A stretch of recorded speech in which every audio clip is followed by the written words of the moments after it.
Graça e paz do Senhor Jesus Cristo, bom dia. Nosso devocional de hoje, vamos continuar falando sobre os benefícios da salvação, descritos aqui em Romanos capítulo 5. Falamos sobre a justificação por meio da fé, falamos sobre o homem ter paz com Deus por meio de Cristo, falamos também sobre estarmos firmes nesta graça, na graça maravilhosa que Deus nos constituiu. Falamos também sobre nos gloriarmos na esperança da glória de Deus. No versículo 3, Paulo diz assim: e não somente isto, mas também nos gloriamos nas próprias tribulações, que, sabendo que a tribulação produz perseverança, até aqui. Veja, falamos sobre em que nós nos alegramos. Nos alegramos na esperança da glória de Deus, nos gloriamos, ele usa o termo ali. E ele continua dizendo, não somente isto, mas também nos gloriamos nas próprias tribulações. Nos alegramos nas próprias tribulações.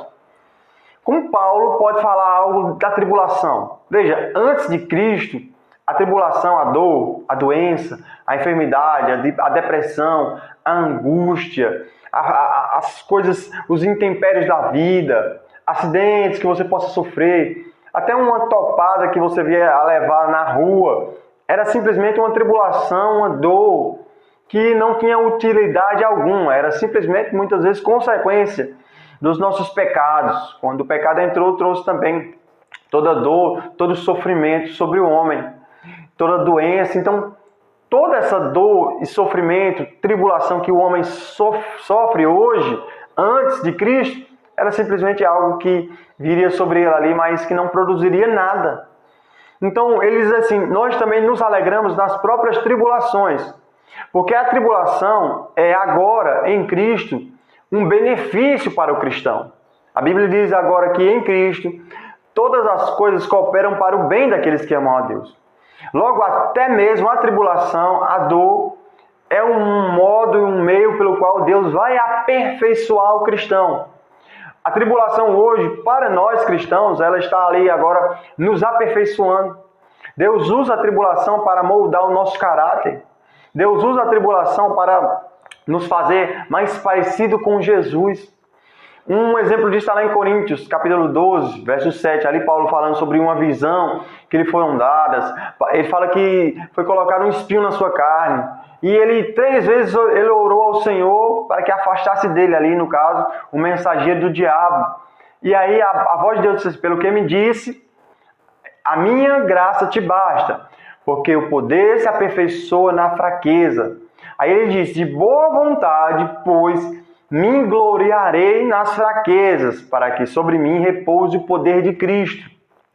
Paulo, ele descreve isso de boa vontade, se alegrarei nas fraquezas, porque Paulo entendeu. E ele diz, pelo que tenho prazer nas angústias, tenho prazer nas tribulações, tem o prazer nas necessidades. Ele tem prazer porque ele diz, por amor de Cristo ele faz todas essas coisas.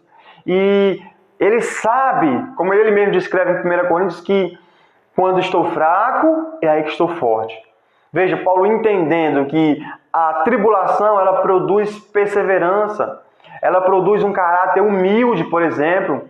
Sem a tribulação o homem pode se ensoberbecer. Veja, Paulo diz, pelas visões que me foram dadas, né? Ele teve visões, ele teve experiências com Deus ali, foi levado ao terceiro céu, ouviu coisas inefáveis, que ao homem não é lícito nem falar, se quer falar.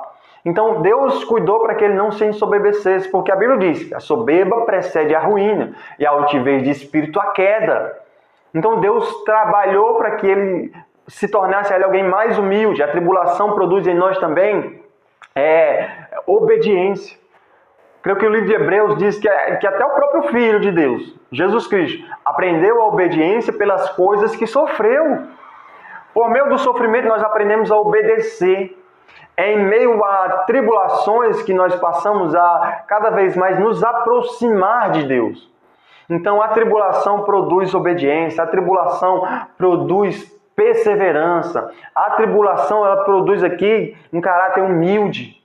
Então, isso é necessário, se faz necessário por causa da nossa natureza do pecado em nós. Nós estamos tão intrinsecamente ligados com o pecado que é necessário que a tribulação. Um cristão, ele só pode amadurecer na fé. É algo que todo cristão precisa, é da tribulação, para que a sua fé seja provada. Provada no sentido de ser preparada. É por meio da tribulação que Deus prova a nossa fé, que Deus aperfeiçoa a nossa fé, que aí cada vez mais nós se tornamos mais parecidos com Cristo. Outro benefício aqui é ser parecido com Cristo. Cada vez mais parecer com o seu mestre. Então, sem tribulação, nós não conseguimos alcançar esse propósito. E ele descreve aqui, a tribulação produz perseverança. Perseverança é constância. Sem perseverança, o cristão ele passa a não permanecer no caminho. Então, quando Deus envia a dor, a tribulação, primeiro você vê ali em Jó, Deus permitindo que o diabo tocasse ali em Jó, no sentido, colocando ali uma doença, os seus filhos, para que Jó se aproximasse mais de Deus, tivesse uma visão mais clara de quem é Deus. E produz em nós perseverança. Perseverança é o estado de alguém que ele vai avante, ele não olha para trás. Ele cogita voltar aos velhos hábitos, a voltar a uma velha vida, não. Mas aproxima ele de Deus. Faz ele ficar mais persistente, mais constante, essa é a palavra certa. Mais constância no caminho, mais constância na caminhada. Então, perseverança em permanecer. A Bíblia diz que só aquele que perseverar até o fim será salvo. Então veja como Deus trabalha, cooperando para que nós permaneçamos perseverantes. Sem tribulação, nós temos uma inclinação muito fácil a voltar atrás, a ficar inconstante. Lembra de Davi? Davi, quando era perseguido por Saul ali, durante todas as suas tribulações que ele passou ali, ele permaneceu ali confiando no Senhor, consultando o Senhor em todos os seus caminhos. Mas quando ele estava no seu palácio, já bem sucedido, ali Davi ele passou a cobiçar, no caso Betseba, e ele passou a cair. Foi ali onde ele caiu. Quando ele estava no seu palácio, ali já bem sucedido, negligenciou o fato dele não ter ido à guerra, como era costume dos reis, e ficou em casa. Então, a tribulação de Davi fez com que ele permanecesse confiando no Senhor, na dependência do Senhor. Quando ele estava bem, ele meio que se esqueceu desse princípio e passou a dar lugar ao pecado. Então, que nós possamos entender o propósito da tribulação. E se você tem passado por tribulação no dia de hoje, e ele diz aqui também, sabendo que a tribulação produz perseverança. Você precisa saber, conhecer. Paulo diz que aprendeu a estar contente em toda e qualquer situação, tanto em ter escassez como em ter abundância. Então você tem que aprender, saber para aprender e entender o propósito da tribulação. Porque um cristão maduro é um cristão que entende o propósito da tribulação e sabe que aquilo está cooperando para o seu bem. Só assim você vai poder se alegrar nas suas fraquezas, nas angústias, nas necessidades. Só assim você vai poder se alegrar com as aflições. Amém? Vamos orar?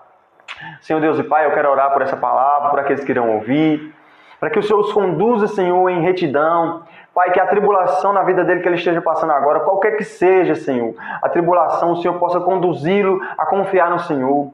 O Senhor possa produzir perseverança, Senhor. Perseverança para que ele possa lançar toda a esperança e convicção em Jesus Cristo de Nazaré.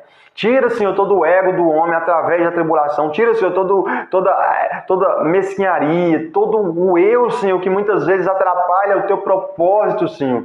E faz com que nós estejamos humilhados, Senhor, diante do Senhor. Humildes, esperando somente do Senhor, Pai Santo.